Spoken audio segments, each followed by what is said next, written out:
కాంగ్రెస్ ప్రభుత్వం విద్యా వ్యవస్థను నీరుగార్చే విధంగా వ్యవహరిస్తోందని అఖిల భారతీయ విద్యార్థి పరిషత్ రాష్ట్ర కార్యదర్శి మాచర్ల రాంబాబు అన్నారు. మొగుళ్లపల్లి మండలంలోని కొరిగిశెల్ల కేజీబీవీలో ఫుడ్ పాయిజన్ సంఘటన తెలుసుకుని అస్వస్థతకు గురైన విద్యార్థినులను ఏబీవీపీ నాయకులు పరామర్శించారు. విద్యార్థినులతో సమస్యలపై చర్చిస్తూ హాస్టల్లో కల్పిస్తున్న వసతులపై ప్రిన్సిపల్ను వివరణ కోరారు. అనంతరం హాస్టల్లోని పలు సమస్యలను జిల్లా కలెక్టర్ రాహుల్ శర్మకు వివరించి పరిష్కరించాలని కోరారు.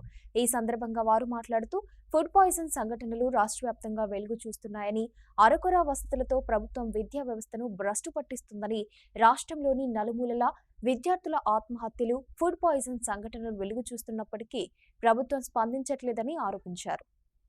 మంచి పరిణామమే. కానీ ఏమంటున్నాం అంటే ఇలాంటివి జరగకుండా ఉండడం కోసం ఇక్కడ ఉన్న ప్రిన్సిపల్ కానీ లేదా వార్డెన్స్ కానీ కొంచెం ఎక్కువ పర్యవేక్షణ చేస్తే బాగుంటుందేమో. ఎందుకంటే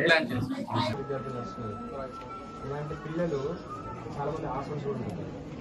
ఇలాంటి పిల్లలకి ఏమైనా జరిగితే ఎక్కువ